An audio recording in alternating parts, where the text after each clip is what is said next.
Here's an idea. The War of the Worlds can help us understand what fiction actually is. So when I say War of the Worlds, the first thing that probably comes to your mind is the 1938 radio broadcast narrated and directed by Mr. Orson Welles. Welles' Halloween broadcast was so convincing in its sonic depiction of invading aliens that, as the story goes at least, residents in and around New York and New Jersey were freaking out.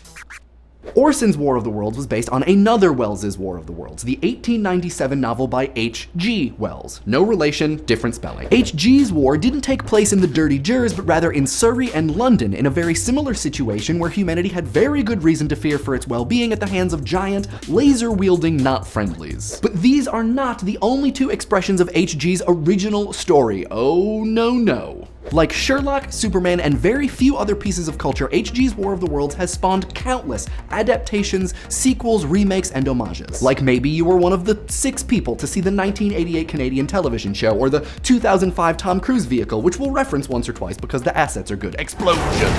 The entire War of the Worlds media complex is built upon and references what is arguably the same universe, characters, history, situations, and at least one instance of it was able to convince people that the fiction was in fact, fact. Which is why it's such a great way to talk about how fiction works, or really what fiction is. Because really fiction is just an arrangement of objects, people, places, things, set into a progression, or maybe a conflict. But what exactly are those things, the people and places and stuff and junk that make up a fictional story? From a super young age, we are taught that the core nature of fiction is that the objects and situations in it aren't real, that they are necessarily false, that they don't actually exist. And maybe they don't. In next week's video, we're going to talk about Harry Potter and what existence and not existence means for elements of fictional stories. But for now, we say Martian invaders don't exist, but here they are. I can point at them.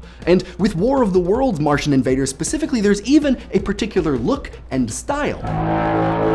There is this bundle of characteristics which is conjured and which, until next week at least, we're going to say qualifies as a kind of existence. That existence, though, is clearly different from that of radio show hosts and minivans, protons, and even ideas like peace and time. Especially because along with those things that, as far as we know, aren't actually actual, like giant aliens, capsule-shaped interplanetary spacecraft, and Tom Cruise being a dock worker. No, I can't. I'm on a 12-hour blow. Fictions also contain real things with actuality. Things like motorcycles, minivans, protons, Tom Cruise, and peace. Are those things, the inside the fiction but otherwise real things, any different from the outside the fiction versions of themselves? Put another way, is H.G. Wells' London the London? Is Orson Welles' Jersey the Jers? Is a Martian invader a Martian invader? God, I hope not. In name, maybe, depending upon who you ask. All of these things are what they are. This is this. Fictional Grover's Mills exists in a Jersey, but here's the thing. That Jersey only exists because of a reference conjured in our minds upon hearing the word Jersey. Let's leave New Jersey out of this. That's what the Constitution should have said. Jersey here is a reference. It's not meant to be the same Jersey from a news report or the census. Some, and arguably all fiction, works by reference, by glomming on or suggesting a connection to things that we already understand or know by name. When H.G. Wells invokes London, he is referencing a fictional London, of which he only imagines and describes maybe 5%? What of the rest of that London? Maybe it's there anyway, just chillin'. Though it does seem weird to call it a city since it doesn't have plumbing or daycare or whatever else, except to the degree that we happen to imagine it does. Imagination. This London seems an incomplete London, requiring our shared sense of what a London should be, namely old and full of very friendly people. Except for the invading Martians, of course. And speaking of which, what about those things that exist between fictional worlds, but most certainly not in ours? When H.G. Wells created those bear-sized, leathery, tentacled Martians, it could be said that he also created a world in which they really do exist. Creationism, but not that creationism, says that fictional objects exist, but only because of the authors who first created them, quote, actively and intentionally, footnote Jeffrey Goodman. Meaning, they don't exist here in our actual world, except as entertainment, but they do exist in, and as is the case here, in between other, merely possible worlds. But how does that happen? How does something exist but not? And not only in one world. Alexius Meinong was an Austrian philosopher who thought lots about this conundrum and had a really fun explanation. He theorized a kind of object, which we now call a Meinongian object, that has zero existence but does have properties. His two most famous examples of such an object is the round square and the golden mountain, two objects which have no existence but very clearly stated properties. Some of his later disciples, most notably a man named Graham Priest, joined the idea for this kind of object with one that theorizes other possible worlds. Possibilism states that anything which is possible exists.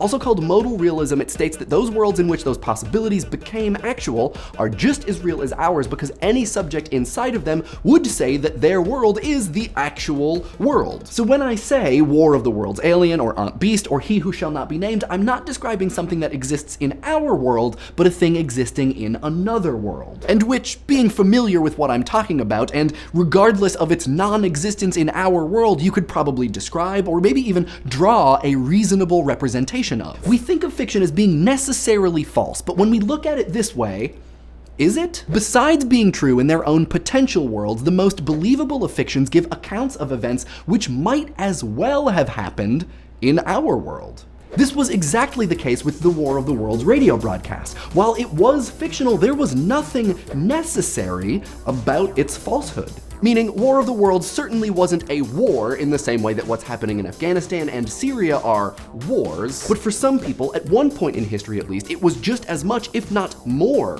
of a war, even though in our world it was constructed entirely of fictional objects. It takes a special kind of object, itself but not, true but not, here and there, to allow fiction to work the way it does. And that's especially true in the exceptional circumstances like the Blair Witch Project, King Arthur, most Borges short stories, and of course, the War of the Worlds. What do you guys think? What are fictional objects? References, possible worlds, mental creations? Let us know in the comments, and in my best possible world, you would subscribe. This week's episode is part of a set produced by a few PBS DS YouTubers, so you should check out the other H.G. Wells and War of the Worlds related videos. We'll put some links everywhere. We'll just put links literally everywhere.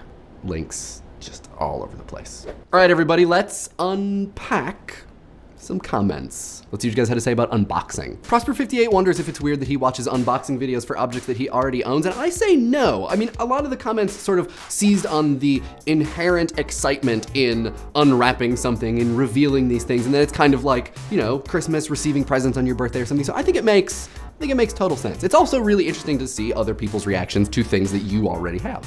But why, Sour Sorolla, why do you want to see the things that you are going to get before you get them? You are gonna see them eventually.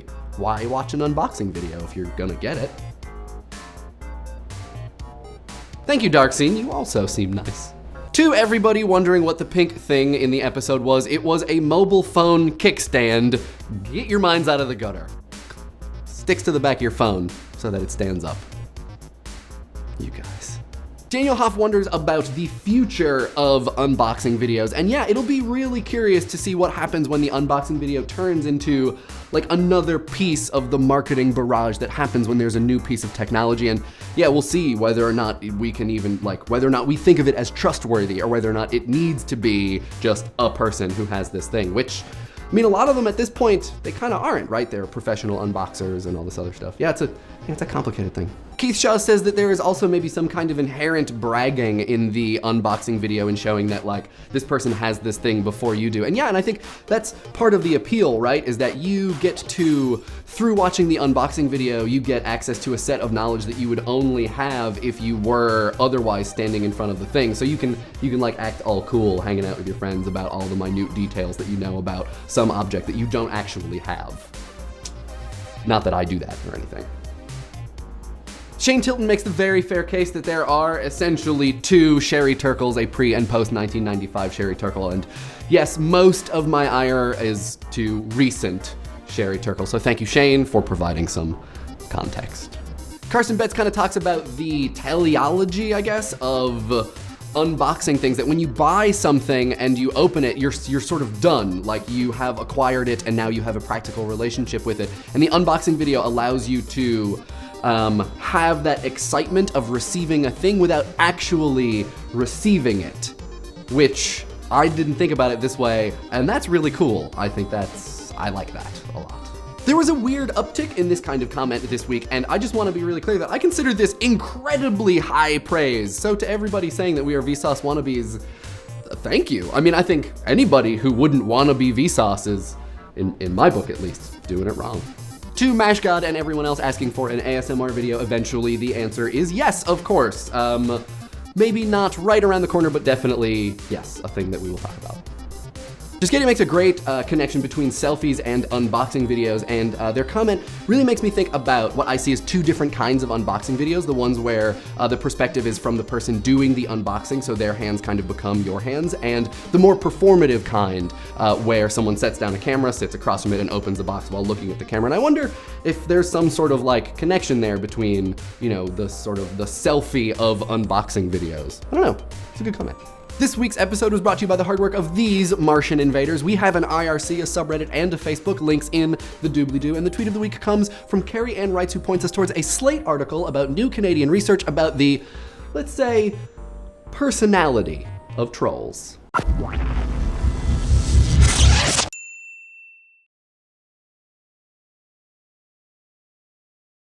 And for this week's Record Swap, we're going to be replacing Oxford Collapse, which makes me a little bit sad because I know a couple of those dudes, with Iron Butterfly, In-A-Gadda-Da-Vida.